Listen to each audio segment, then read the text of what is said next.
Um, the 18th. I keep checking. I should remember it from this morning, um, but I don't. It is December the 18th, 2023, and almost 1:15. So we're going to keep this relatively short. We'll see how it goes. We'll see if there's any questions about anything whatsoever. I'm always happy to provide answers for any questions asked. I'm always happy to make up answers for anything I don't know. And I'm also happy to just say, hey, I don't know. Or let's find out together, explore it. Really, that's the nature of any discussion, any conversation. It should never be one person giving discourse. This is what I know. Please pay attention. Um, because honestly, I don't really know what I know.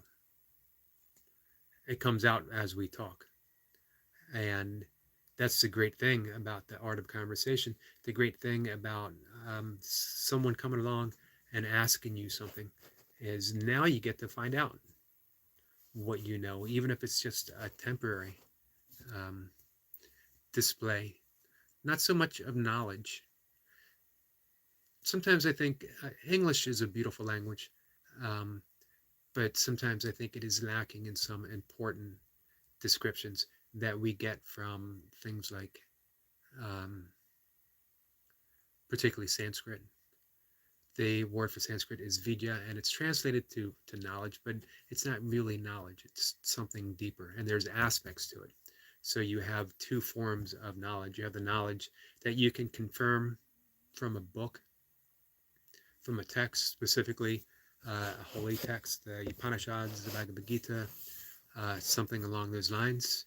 The discourse from someone who's considered a holy person, a wise man, a yogi, um, the Buddha, or the Bible, for that matter. And then you have the type of knowledge, the vidya, that comes from exploration of the inner self, finding our own answers that feel right. And yet at the same time, we don't hold anything so much as definite. It's a mistake I find a lot of people in non-duality circles is they settle into the this is my awakening and this is the way things are, and what you do if it doesn't confirm to my own awakening is probably incorrect, or it is incorrect, or that's not the way it is. This is the way it is. And yet these are the same people who say that consciousness is all, and yet they give this very definite and limited description of what consciousness can do. Consciousness is going to be displayed in every conceivable way there is for it to be displayed, which means every person, every personality is a display of consciousness. It's not separate from consciousness. That we think of the absence of the self as if the self is non-existent, and yet because it's an appearance within consciousness, it has an existence, just not a lasting, permanent existence. Doesn't make it any less valid. Um, it's like looking at a work of art. We know the Mona Lisa will not last forever, and yet while it's here, we can marvel at its beauty. We know a spring flower. Let's go with one of the cactus flowers that bloom only for minutes after a storm somewhere in the southwest. And if you ever are able to capture something like that for even that instant, which I have not been fortunate enough, um, again, you marvel at the beauty, but you know it's just temporary, it's just brief.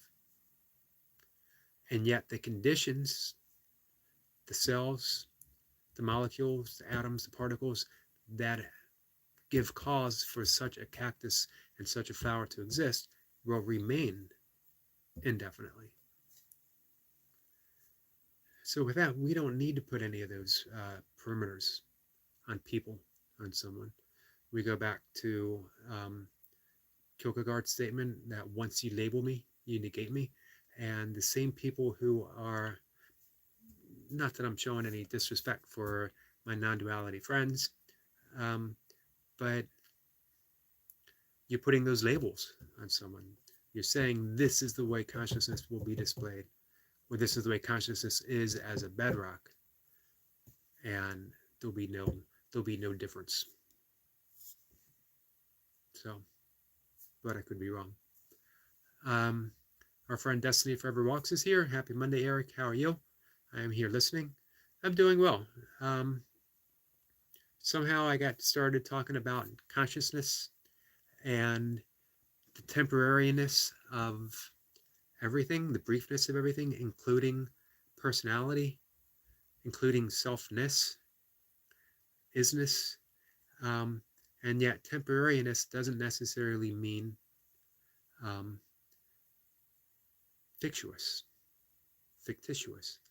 I know I'm not saying that right. Um, that, I use the example of my desk all the time because it gives me something to pound on for emphasis. That the desk appears solid.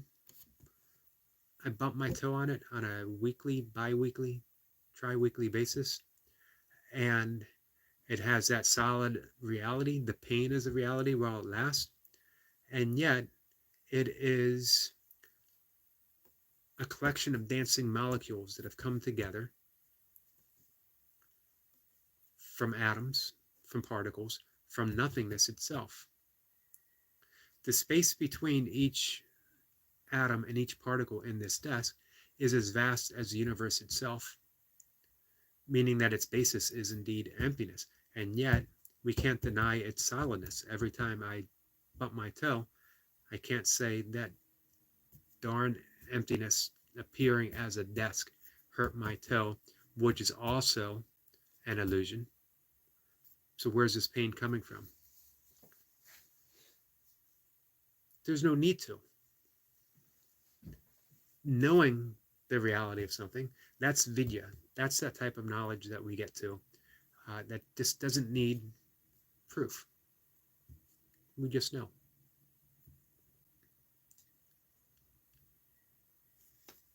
Destiny says, great topics to discuss. They both enlighten me. It is an interesting. I know, I have lots of friends who are materialists saying that everything in the world is made of material objects, which, is very scientific, except science itself shows that everything stems from the nothingness between particles, that somehow, energetically, that nothingness vibrates a particle into existence, and then that particle attracts other particles, and it becomes the nuclei of an atom, which attracts other atoms and becomes form, the structure of everything that we know in the world. And yet it still stems from emptiness. Emptiness is immaterial. So how can anybody ever be a materialist? And of course, they say that that's separate from saying everything is an appearance in consciousness, which I would agree. I don't think everything is an appearance within consciousness.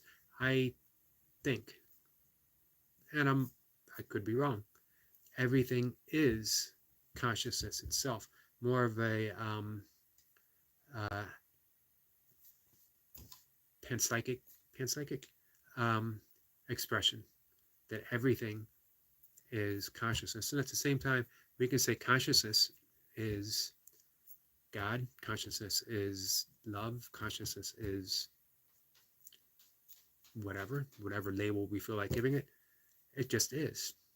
One thing we do know for certain is nothing appears outside of our consciousness that we can possibly be aware of. So even then, consciousness is all. So to deeply, deeply know ourselves, we explore it through the avenue of our own consciousness. That's the only true knowledge that we can ever gain. And to do that, we have to get past the chatter of the mind. We have to sink deep into silence, where there's that direct way of knowingness. Knowingness is different than knowledge. Knowledge is a collection of stuff. They teach you in school, we memorize. But knowing is different, the subtle difference. Knowing is just that intuitive grasp that, yes, this is right, this seems right, this feels right, and this is so. Knowingness is what happens. You can't find knowledge in a seed. What you find is knowingness, intent. The seed has the intent of being a tree, of being a flower, of being a plant. You can't open it up, look inside, and say, well, this is the knowingness of a stem, this is the knowingness of the leaf, this is the knowingness of a branch, or this is the knowledge of. There is just knowingness itself. Some creative intelligence within the seed that makes it become a plant. The same creative intelligence within an embryo in a pre-embryonic state. At conception, before conception, there's that creative knowingness, that creative intelligence that takes over, displayed as DNA, displayed as everything that comes together. It was the same creative intelligence that whispered to that singularity of energy to expand, and thus was the birth of the universe. Destiny says, I agree with the nothingness. It makes more sense to me. Realize this, Eric, I am a deep thinker. My thoughts seem not to come from me, but from a place deeper than my own imagination. That is, that's how we get that knowingness. That's how it comes to us. If you want knowledge, open a book, watch a PBS program, go online, and all of that's good. You know, of course, knowledge is valuable, but what Destiny is talking about here again is that knowingness. How does she know what she knows? By being open to it, by being open to receive that creative intelligence that guides every single cell in our body. How do cells communicate with each other? How does a heart know where to direct its blood? How does the brain know to even think? Some type of creative intelligence. I'm not making the case for God. I'm not making the case against God. We can call God creative intelligence. We don't have to. Creative intelligence is just simply the mechanics of the universe. And by mechanics, I don't in any sense mean mechanical. I just mean the workings of the universe, how everything comes together. Again, how a cell knows how to communicate with another cell for our well-being. How does our immune system know when to go on the defensive or go on the attack, or when something is friendly? Especially considering that we are made up mostly of microbes. How does the body know that, hey, these microbes are friendly, this bacteria isn't? Destiny says, right on point, Eric. How do cells communicate with one another? And more importantly, how do they even know to do so? Heck, we don't even do that as people. Milk and I were talking about that on our walk today, that there are some people that we've seen for years that we still say hi to and have never once looked us in the eye, smiled, nodded, or said hi. And yet every cell in their body is in communication with themselves. For some reason, that collection of cells refuses to communicate with another collection of cells who's been nothing but friendly and open. And they have a little fluffy puppy dog that everyone wants to say hi to. How can you not say hi to Misty? Misty is our dog, who is a Pomsky, which is a combination Pomeranian and Husky. all the best qualities of a Pomeranian, all the best qualities of a Husky. So anyway, this isn't a discourse on friendliness. Um, you never know what has occurred in someone's life or day that has shaped them to express things the way they do.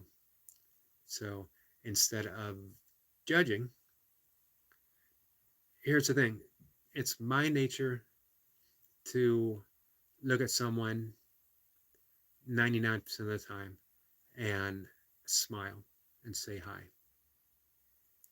There's been occasions when I've been running, when I'm, deeply training, but even then, most of the time, um, I just enjoy saying hi, enjoy being friendly. Um, but that's me. Doesn't mean it's better or worse than the person who, for whatever reason for them, they're just not bent that way. It's not the way they communicate. Maybe 20 some years ago, that would have bothered me. Well, if I say hi, I'm friendly. Why can't you be friendly? But really, you just get to that point. And this comes with the knowingness that we're talking about. Is my knowingness tells me it just doesn't matter. I have no idea what's going on with this person. So why make an assumption? Why make an assumption that they're unfriendly? Maybe they're sad. Maybe they're lonely. Maybe they don't. Maybe they're shy. Maybe they don't know how to say hi in a way that they believe would come across as sincere. Who knows? There's infinite possibilities. Why should I settle on one that tells me this person is grumpy? Or maybe they're grumpy. And if they are, why should that affect me? Why should that bother me? That's them. And if it doesn't bother them, it certainly shouldn't bother me. That's also the lesson here on YouTube with anyone who seeks to put out negative energy towards someone who seeks to troll for whatever reason. It's not on me, even a little bit. Entirely on them. And for whatever reason, they decide to be that display of energy. And it might not even be a decision. It's another thing that we sometimes fail to consider. I don't make a decision to be friendly. I'm friendly. It's the way I am wired. I don't make a decision to do anything. That I don't make a decision to wear glasses. I don't make a decision to write poetry. I don't make a decision to do burpees. It just comes up as an attraction. This is what I do. It brings me joy, and I do it. Same with the things that don't bring me joy. I don't make a decision to do 1,000 other negative things that I might do, that someone might say. They are deeply ingrained. It's what in yogic psychology, again, they call the samskaras, those mental imprints that have been ingrained our entire lives, strategies that we think work to get us through the day. We could say that they are mental imprints that have been since before we were born, or even in lives before this one. Doesn't matter. They're here. We know they're here. Neuroscience can show pathways in the brain that light up when they occur. The way to escape those samskaras, there's only one way, and that's to bring awareness to them, to know that they exist. 3 things, kleshas, that they talk about in yogic psychology, which are the things that keep us entrapped. And that are attractions. We're attracted to certain patterns because we think they work. Aversions, things that we don't like, that we push away. And ignorance. Advidya. We were talking about vidya, which is knowingness. Advidya is the absence of knowingness, ignorance. And by saying ignorance, I'm not saying someone is ignorant. I'm saying ignorance in that literal definition of simply not knowing. We don't know that those kleshas exist. We don't know that those mental patterns exist. But when we do, and then when we realize that, hey, I've been doing this same thing. My spouse says this to me and I instantly respond this way. And it never ends well. And yet I find that I keep doing it. Why is it? It must be some type of deeply ingrained habit. Then things begin to change. Just bringing that awareness. And within that awareness, you can start to engrave new patterns of behavior by making different decisions, different responses. It's the difference between a reaction and a response. And I love pointing that out, that we react in anger. We react in violence in some cases, not always physical violence, but, emotional or verbal or whatever. And the difference is response comes from a deeper place. We respond in kindness, we respond in love, we respond with respect. That's why I love that word responsibility, or ability to respond. So,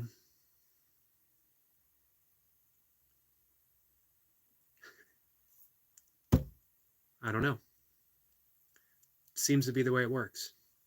Seems to be the way of knowingness, the way of awareness. Things change only when we become aware. You can't change something that you don't even know is happening. The best way that I know to know ourselves as being aware, don't want to say of becoming aware, because awareness is the basis. Awareness and consciousness being the same thing for me. We don't come to consciousness, we come to realize that we are consciousness. We don't come to awareness, we come to realize that we are awareness. And for me, the best way is meditation. That quiet mind, when all of a sudden you realize, I'm thinking. And then you think, well, wait a minute. If I'm thinking, if that's a thought, how can I be aware of that thinking? Who is this awareness? Who is that witness that is aware of that thinking? And does it go away when I'm not thinking? How can it if I'm still aware? If I'm aware that I'm not thinking?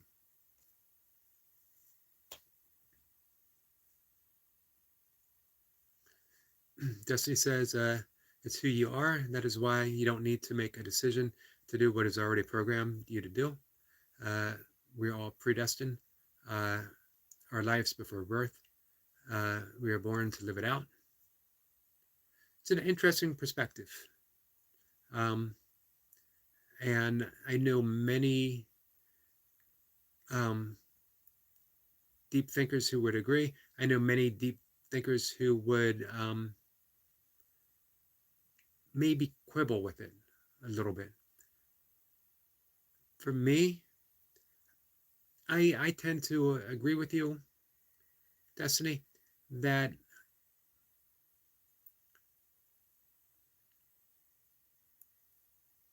I'm trying to think of the best way to sound this out. That yes, predestined and yet a mystery at the same time. Because the world is just filled with possibility. Life is just filled with possibility. And that we simply don't know how it all plays out. So it is best to take what Destiny says and know that things are unfolding the way they unfold. There's my friend Robert Saltzman, who wrote the 10,000 Things and Depending on No Thing, likes to say about, free will doesn't exist, and yet there's the appearance of free will. And when it appears, make the best choice.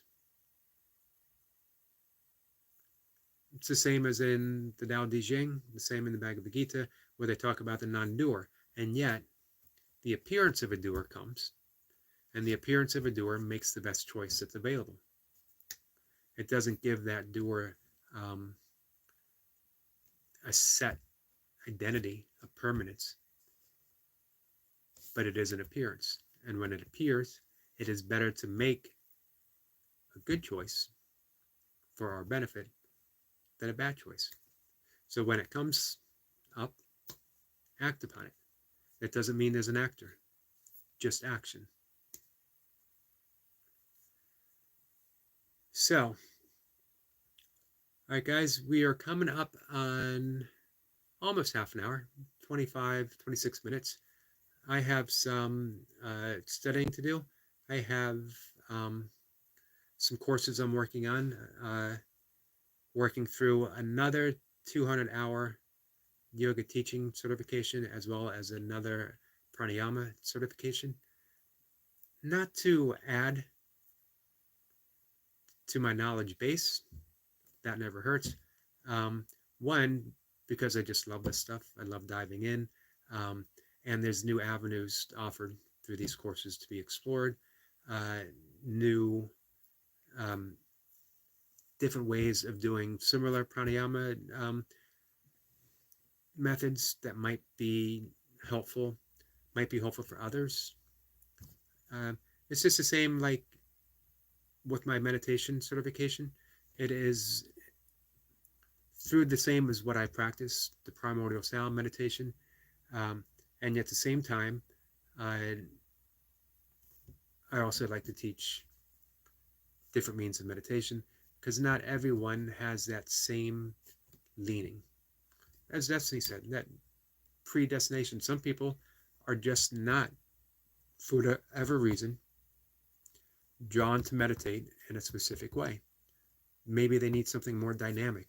Maybe they need a walking meditation or a moving meditation, or maybe they need mindfulness or awareness of the breath.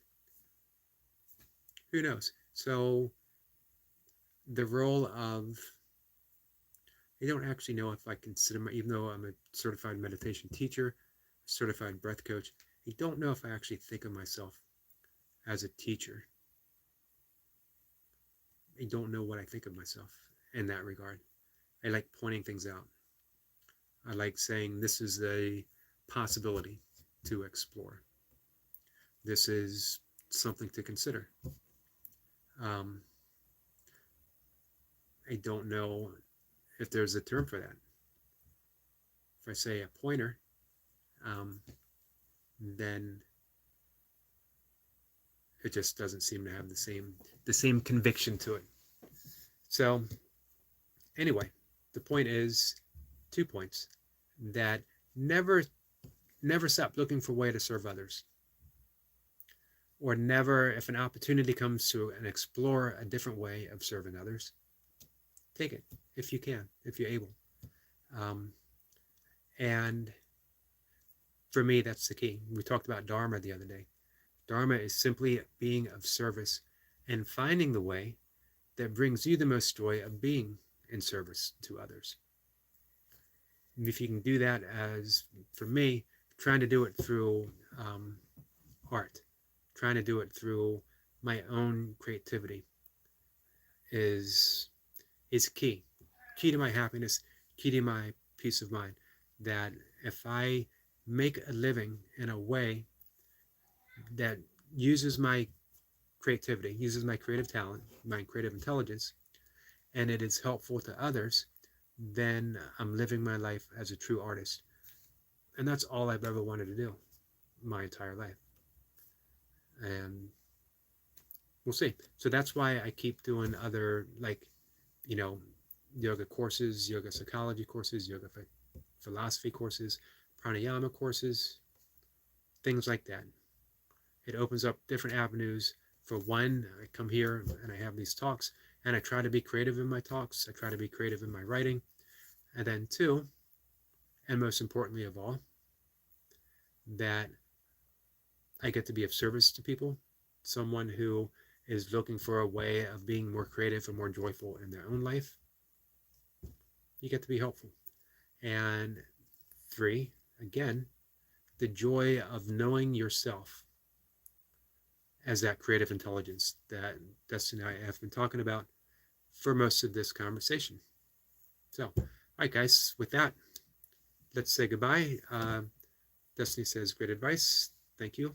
I appreciate that. Um, and thank you for your insights again, Destiny.